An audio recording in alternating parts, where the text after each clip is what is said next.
ಆತ್ಮೀಯರೇ ನಮಸ್ಕಾರ. ಜಯಪ್ರಕಾಶ್ ನಾಗತಿಹಳ್ಳಿ ಅವರ ಯೂಟ್ಯೂಬ್ ಚಾನಲ್ಗೆ ಸ್ವಾಗತ ಸುಸ್ವಾಗತ. ಇವತ್ತಿನ ಈ ಟಾಪಿಕ್ ಮೋಸಗಾರರಿಂದ ಎಚ್ಚರದಿಂದಿರಿ. ಈ ವಿಷಯವಾಗಿ ಮಾತಾಡಲು ನಮ್ಮೊಂದಿಗೆ ಇವತ್ತು ಜಯಪ್ರಕಾಶ್ ನಾಗ್ತಿಹಳ್ಳಿ ಸರ್ ಇದ್ದಾರೆ, ತುಷಾರ್ ನಾಯಕ್ ಸರ್ ಇದ್ದಾರೆ, ಹಾಗೆ ಕಟ್ಟೇರಿ ಸ್ವಾಮಿ ಸರ್ ಕೂಡ ಇದ್ದಾರೆ. ಹಾಗಾದ್ರೆ ಇದ್ರ ಬಗ್ಗೆ ನಮ್ಮ ಜಯಪ್ರಕಾಶ್ ಸರ್ ಏನ್ ಹೇಳ್ತಾರೆ ಕೇಳೋಣ ಬನ್ನಿ. ಎಲ್ಲರಿಗೂ ನಮಸ್ಕಾರ ಸ್ನೇಹಿತರೆ. ಎಚ್ಚರದಿಂದಿರಿ ಅಂತ ಹೇಳೋದು, ಈಗ ನಾವು ಒಂಥರ ಸೋಷಿಯಲ್ ಮೀಡಿಯಾ ಇನ್ಫ್ಲೂಯೆನ್ಸರ್ಸ್ ಆಗಿರೋದ್ರಿಂದ, ಪತ್ರಿಕೆಗಳನ್ನು ಗಮನಿಸ್ತಾ ಇರೋದ್ರಿಂದ, ಮತ್ತೆ ನಮ್ಮ ಸುತ್ತಮುತ್ತಲಿರುವಂತಹ ವ್ಯಕ್ತಿಗಳಿಂದ ಕೆಲವೊಂದು ಸಾರಿ ನಾವು ಎಚ್ಚರದಿಂದ ಇರಲಿಲ್ಲ ಅಂದರೆ ಅಪಾಯಗಳು ಅಥವಾ ಸಮಸ್ಯೆಗಳು ಎದುರಾಗೋದನ್ನ ನಾವು ಗಮನಿಸ್ತಾ ಇದ್ದೇವೆ. ಫಾರ್ ಎಕ್ಸಾಂಪಲ್, ಇತ್ತೀಚೆಗೆ ಬೇರೆ ದೇಶದ ವಿದೇಶಿಯರು ಇಲ್ಲಿ ಆಡು ಮಾತಲ್ಲಿ ಹೇಳೋದಾದ್ರೆ, ನಮ್ಮ ಇಲ್ಲಿನ ಹುಡುಗಿರಿಗೆ ಕಾಳಾಕಕ್ಕೆ ಟ್ರೈ ಮಾಡ್ತಾರೆ. ಕಾಳಾಕಕ್ಕೆ ಟ್ರೈ ಮಾಡಿಬಿಟ್ಟು ನಾನೇನೋ ಏರ್ಪೋರ್ಟಲ್ಲಿ ದುಡ್ಡು ಸ್ವಲ್ಪ ಕೇಳ್ತಾ ಇದ್ದಾರೆ ದುಡ್ಡು ಅಂದ್ಬಿಟ್ಟು 3 ಲಕ್ಷ ಹಾಕಿ 5 ಲಕ್ಷ ಹಾಕಿ ಎಂದು ಎಷ್ಟೋ ಹುಡುಗಿರು ದುಡ್ಡು ಕಳ್ಕೊಂಡಿರೋದು ನನ್ನ ಗಮನಕ್ಕೆ ಬಂದಿದೆ.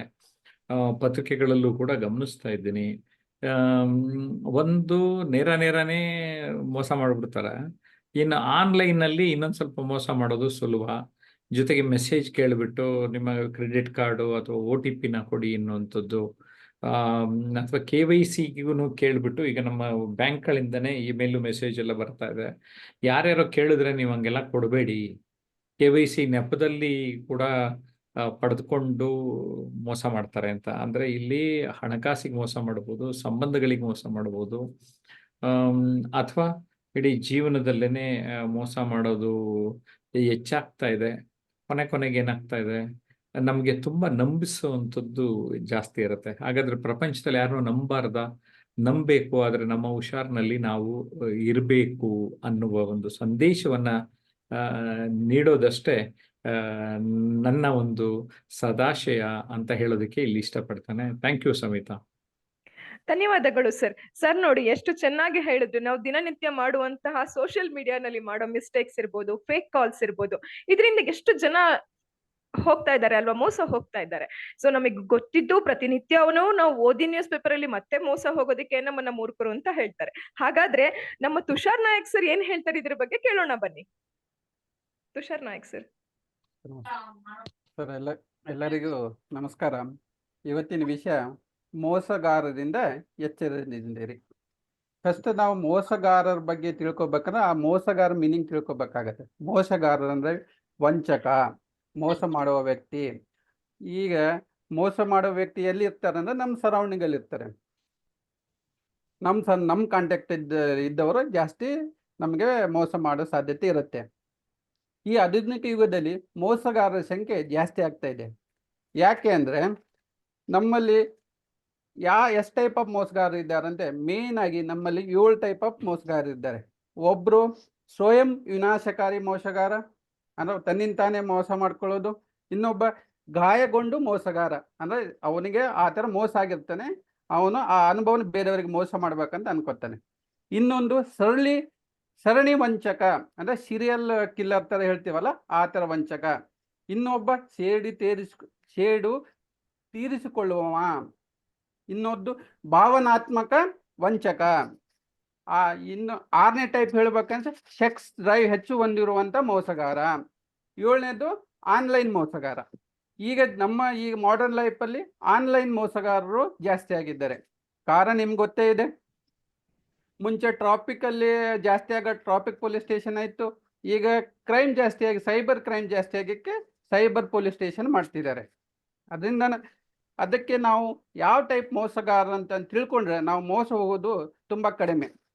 ಈಗ ಮೊನ್ನೆ ಒಂದು ಸ್ಟೇಟ್ಮೆಂಟ್ ಬಂತು, ಏನಂತಂದ್ರೆ ಒಟ್ಟು ನಮ್ಮ ಇಂಡಿಯಾದಲ್ಲಿ 1.13 ಮಿಲಿಯನ್ ಹಣ ಮೋಸ ಆಗಿದೆ ಅಂತ. 1.1 ಮಿಲಿಯನ್ ಜನರಲ್ಲಿ 7,488 ಕೋಟಿ ಮೋಸ ಆಗಿದೆ. ಅದರಲ್ಲಿ ಜಾಸ್ತಿ ಇರೋದು 5 ಸ್ಟೇಟ್. ಯಾವ ಸ್ಟೇಟ್ ಅಂತ ಹೇಳಕ್ಕೆ ಇಷ್ಟಪಡ್ತೀನಿ. ಮಹಾರಾಷ್ಟ್ರದಲ್ಲಿ 990 ಕೋಟಿ, ತೆಲಂಗಾಣದಲ್ಲಿ 759 ಕೋಟಿ, UPಯಲ್ಲಿ 721 ಕೋಟಿ, ಕರ್ನಾಟಕದಲ್ಲಿ 662 ಕೋಟಿ ಮತ್ತು ತಮಿಳುನಾಡಲ್ಲಿ 661 ಕೋಟಿ. ಲಕ್ಷದ್ವೀಪಲ್ಲಿ ಓನ್ಲಿ 200 ಬರೀ 2 lakhs ಅಷ್ಟು ಮೋಸ ಆಗಿದೆ. ಯಾಕಂದ್ರೆ ಅಲ್ಲಿ ಯುಟಿಲೈಸೇಷನ್ ಆಫ್ ಮೊಬೈಲ್ ಅವೆಲ್ಲ ಕಡಿಮೆ ಇದೆ. ಸ್ನೇಹಿತರೆ, ಅಮೇರಿಕಾದಲ್ಲಿ 22% ಜನ ಈ ಥರ ಚೀಟಿಂಗಲ್ಲಿ ಒಳಗೊಂಡಿದ್ದಾರೆ. ಮತ್ತು ಇಂಡಿಯಾದಲ್ಲಿ last every year growth 12% 20% rise ಆಗ್ತಾ ಇದೆ. ಕಾರಣ ಇಷ್ಟೇ, ಆನ್ಲೈನಲ್ಲಿ ಚೀಟಿಂಗ್ ಸಂಖ್ಯೆ ಜಾಸ್ತಿ ಆಗಿದೆ. ಅದರಿಂದ ನಾವು ಚೀಟಿಗರಿಂದ ಮೋಸ ಹೋಗಬಾರ್ದಂದ್ರೆ ಚೀಟಿಂಗಲ್ಲಿ ಯಾವ ಥರ ನಾವು ಸ್ಟೆಪ್ ಬೈ ಸ್ಟೆಪ್ ನಾವು ತಿಳ್ಕೊಬೇಕಾಗತ್ತೆ ಅಂತ ಹೇಳ್ತಾ ನಾನು ಮಾತನ್ನು ಮುಗಿಸ್ತೇನೆ. ನೋಡಿ ವೀಕ್ಷಕರೇ, ಎಷ್ಟು ಚೆನ್ನಾಗಿ ನಮ್ ತುಷಾರ್ ನಾಯಕ್ ಸರ್ ಹೇಳಿದ್ರು. ನಮ್ಗಿದು 7 types ಆಫ್ ವಂಚಕರು ಇರ್ತಾರೆ ಅನ್ನೋದು ಗೊತ್ತಿರ್ಲಿಲ್ಲ. ಅದ್ರ ಜೊತೆಗೆ ಸರ್ ವಿತ್ ಸ್ಟಾಟಿಸ್ಟಿಕ್ಸ್ ಹೇಳ್ತಾ ಇದ್ದಾರೆ. ಎಷ್ಟು ಮಾಹಿತಿಯನ್ನ ಕೊಟ್ರಲ್ವಾ. ನೋಡಿ, ವಂಚನೆ ಯಾವ್ಯಾವ ತರ ಮಾಡ್ತಾರೆ ಅಂತ ಜನ, ಹೌದಲ್ಲ. ಹಾಗಾದ್ರೆ ಈ ವಂಚಕರ ಬಗ್ಗೆ ಅಂದ್ರೆ ಮೋಸಗಾರರಿಂದ ಎಚ್ಚರಿಕೆಯಿಂದ ಇರಿ ಅನ್ನೋ ಟಾಪಿಕ್ ಬಗ್ಗೆ ನಮ್ಮ ಕಟ್ಟೆಯರಿ ಸ್ವಾಮಿ ಸರ್ ಏನ್ ಹೇಳ್ತಾರೆ ಕೇಳೋಣ ಬನ್ನಿ. ಆತ್ಮೀಯರೇ ನಮಸ್ಕಾರ. ಇವತ್ತಿನ ಟಾಪಿಕ್ ಬಂದ್ಬಿಟ್ಟು ಮೋಸಗಾರರಿಂದ ಎಚ್ಚರದಿಂದಿರಿ ಅಂತ ಹೇಳಿ. ನಿಜ ಗೆಳೆಯರೆ, ಯಾಕಂದ್ರೆ ಮೋಸ ನಿಜವಿರದ ಅಥವಾ ಸಂಪೂರ್ಣ ಸತ್ಯವಿರದ ವಿಷಯಗಳಲ್ಲಿ ಅದು ಒಂದು ನಂಬಿಕೆಗಳನ್ನು ಪ್ರಸಾರ ಮಾಡುವ ಒಂದು ಕ್ರಿಯೆ. ಹಾಗಾಗಿ ಈ ಮೋಸವು ಮರೆಮಾಚುವಿಕೆ, ಪ್ರಚಾರ ಮತ್ತು ಕೈಚಳಕ ಜೊತೆಗೆ ಗಮನ ಭಂಗ, ಇದೇ ತರ ಮಾರು ವೇಷಗಳಲ್ಲಿ ಕೂಡ ಇದು ಒಂದು ಮೋಸ ಮಾಡೋದು ಒಂದು ಪ್ರಕ್ರಿಯೆ. ಹಾಗಾಗಿ ನನ್ನ ನಿಜ ಜೀವನದಲ್ಲಿ ಕೂಡ ಇಂಥ ಮೋಸ ಒಂದು ಆಗಿರೋ ಘಟನೆ ಉಂಟು. ಯಾಕಂದ್ರೆ ಹೆಚ್ಚಾಗಿ ನಾವು ಅತಿ ನಂಬಿರ್ತೀವಲ್ಲ, ನಮಗೆ ನಂಬಿದವರೇ ನಮಗೆ ಮೋಸ ಮಾಡೋದು.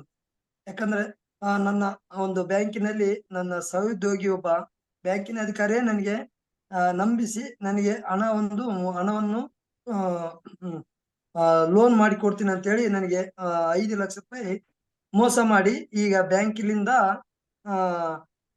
ಇದು ತೇರ್ಗಡೆ ಆಗಿ ಬೇರೆ ಕಡೆ ಹೋಗಿದ್ದಾನೆ. ಈಗ ಅಪುಟ ಕೈಗೆ ಸಿಗ್ತಾ ಇಲ್ಲ. ಯಾಕಂದ್ರೆ ನಾವು ಯಾರು ನಂಬಿರ್ತೀವಲ್ಲ ಅಂತದ್ರಲ್ಲೇ ಜಾಸ್ತಿ ಜನ ಮೋಸ ಹೋಗಿರೋದು ಉಂಟು. ಹಾಗಾಗಿ ನಾವು ಮೋಸದಿಂದ ಆದಷ್ಟು ಎಚ್ಚರವಿರ್ಬೇಕು ಗೆಳೆಯರೆ. ಹಾಗೆ ಇನ್ನೊಬ್ಬರಿಗೆ ಮೋಸ ಮಾಡುವುದರಲ್ಲಿ ನೀನು ಯಶಸ್ವಿಯಾದಾಗ ಅದರಲ್ಲಿ ಮೊದಲನೆಯ ಮೋಸಗಾರ ನೀನೇ ಆಗಿರುವಿ. ಹಾಗಾಗಿ ನಾವು ಮೋಸವನ್ನು ಆದಷ್ಟು ಕಡಿಮೆ ಮಾಡ್ಬೇಕು. ಒಳ ಮನಸ್ಸು ನೀನಗನಿಸಿದ್ದು ನೀನು ಬರೆದು ಬಿತ್ತರಿಸು, ಓದುಗನ ಹೆಗಲೇರಿ ಮರೆಯಂತಿರು. ಹಾಗಾಗಿ ಮೋಸಗಾರನಿಂದ ನಾವು ಆದಷ್ಟು ಎಚ್ಚರದಿಂದ ಇರ್ಬೇಕಂತ ನಾನು ಈ ಸಂದರ್ಭದಲ್ಲಿ ಇಷ್ಟ. Thank you. ನೋಡಿ, ಕಟ್ಟೇರಿ ಸ್ವಾಮಿ ಸರ್ ಅವರು ಹೇಗೆ ಎಚ್ಚರಿಕೆಯಿಂದ ಇರ್ಬೇಕು ಅಂತ ಒಂದು ಉದಾಹರಣೆ ಕೂಡ ಕೊಟ್ಟು ಹೇಳಿದ್ರು ಅಲ್ವಾ ವೀಕ್ಷಕರೇ. ಹೌದು, ಮೋಸಗಾರರಿಂದ ಎಚ್ಚರಿಕೆಯಿಂದ ಇರಿ.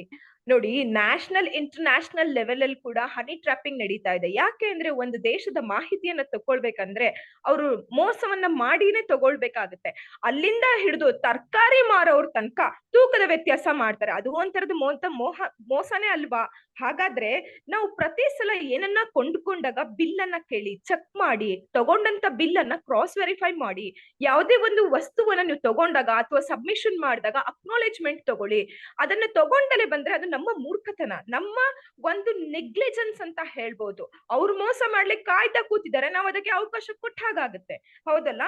ಹನಿ ಟ್ರ್ಯಾಪ್ ಒಂದೇ ಅಲ್ಲ, ಸೋಷಿಯಲ್ ಮೀಡಿಯಾನಲ್ಲಿ ತುಂಬಾ ಸರ್ ಹೇಳಿದ್ರು, ಏನು 1-2 ಕೇಸಲ್ಲಿ ಲಕ್ಷಗಳ ಗಟ್ಲೆ ಕೇಸ್ ಆಗ್ತಾ ಇದೆ. ಹಾಗೆ ಫೇಕ್ ಕಾಲ್ಸ್, ಯಾರೋ ಕಾಲ್ ಮಾಡಿದ್ರು, ಏನೋ ಕೇಳಿದ್ರು, ಅದನ್ನ ನೀವು 2ನೇ ಸಲ ಸೆಕೆಂಡ್ ಥಾಟ್ ಮಾಡ್ಬೇಕು. ಇಲ್ಲ, ವೆರಿಫೈ ಮಾಡಿ ಯಾರಿಗಾದ್ರೂ ಹೆಲ್ಪ್ ಮಾಡೋದು ತಪ್ಪಲ್ಲ.